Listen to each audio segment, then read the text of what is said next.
Death wishes.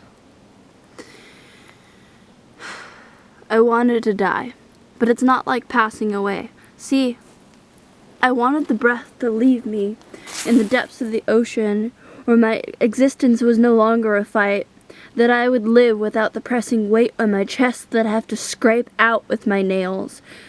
I wanted to die, but it's not like passing away. I just wanted the pain to stop, but it never did, and I gave up several times, wishing I could be something, or someone else entirely. Black rot, unthought, wrong thought, bought in hell, purgatory. You think I'm alright, but it's a lie, it's a lie, it's a lie.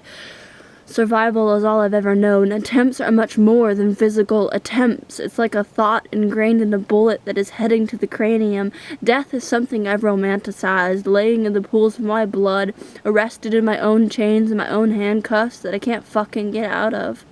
And the shadows are always there, and I can't seem to make it go away. I've tried. I give them a 30-day notice. There's tenant laws that I have to abide by, but these voices live inside my brain and inside my soul, and it's screaming and it's crying, tearing at every scheme and seam in myself. Just the scarcity. Where am I? Who am I? It's like everyone thinks I'm alright, but this shit ain't going away. It's a fight every day, and it's not something that I can run away from anymore. I wanted to die, but it's not like passing away. I'm in a blood thought, brain drought. I'm just a stain as Satan plays my sins on a loop like I can't get out of, and sometimes I just feel like I'm religious, and I've only ever been able to write within pain, furthering my own self and not what God wanted of me, playing the demons in my mind. Hallucinations, the tears scream at the sky, and I'm still fighting the coals. They burn and sear into my skin as Satan plays his somber tune as I scream and I cry, and I pull at every cell at whatever I am and what God has for me. I'm a fire starter, but I don't know what that means. Thought it would come around by now, 6 years of this prophecy. But I've only bought a mountain of pain, flip a coin to choose which one I should start with, admit me to a mental hospital because there is so much for me to forgive. Are you asking me to float down the river of hatred? To forgive sounds like a life sentence of happiness, and yet I'm afraid of that. And I can't seem to want that, so I hide within the shadow of hate and this rage that hurts my chest, that makes me want to forget. I sit here and I scream and I cry, and I pull at every single thing that I don't like. My hair, my eyes, the way I stand in the mirror, never honest, always faking it with something dying inside and just putting everyone else before me.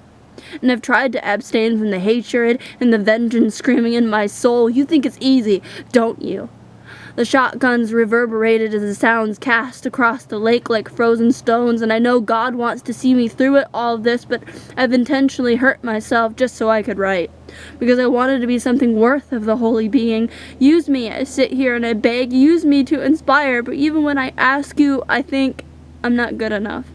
And I listened to the shadows at who I was, trying to come back, the fearful girl that wouldn't move from the corner, only to be a foreigner in my own home, on my own soil, a stranger to myself and whoever I was, whoever I am now. Challenges around every corner, and yet all I want is vengeance. What is life without pain? And I wish I could have something more than the pain inside my chest, but even though I'm begging to be healed, I'll never seem to let it go. The death that resides in my chest, it's something people have thought me to be, whatever their perceptions of me are. To be naked and vulnerable is the worst case scenario, but this paper and this pen, it's all that I have, it's all that I am, it's all that I ever will be, a thought within my own mind, as I battle the corresponding times of nightmares haunting down hallways of memories and blank spots that I never want to remember, the abuse and the beatings as the memories are fleeting. How am I supposed to forgive the ones that shattered me? The ones that caused me to set upon the path of brokenness and fail to see how hard I'm fighting. Fail to see who I am and who I want to be. All they see is the outward appearance of my smile and glimmering blue eyes filled with broken tears and dreams, filled with things that would never come to seed, filled with hatred and confusion for things left unanswered. I am set within the bones of my own misfortune. And it doesn't seem to how hard I fight it. It doesn't matter how hard I scrape and I claw at my chest. The pain never ceases. A million written pages of things that I could never describe. Things that only rest inside my soul, and writing relieves the clotting to wash me clean from the sins that hold me down. The blood on my hands, the things I've done, the lies told and the pain spun, the shattered things I've done within shattered regrets of worthy humming tunes of worlds lost. Suicide has always been at the forefront of my mind. psychopathic, a thought that never seems to cease. Happiness is as if I'm fleeting and fighting to be something more than trapped in the same looping depression, the same echoes of pain like a broken record, Groundhog Day, forever to repeat the same mistake, shouting for grace but feeling like an utter mistake. I shout at my assailants to please mercy, mercy me, to stop hurting me, but the voices never listen.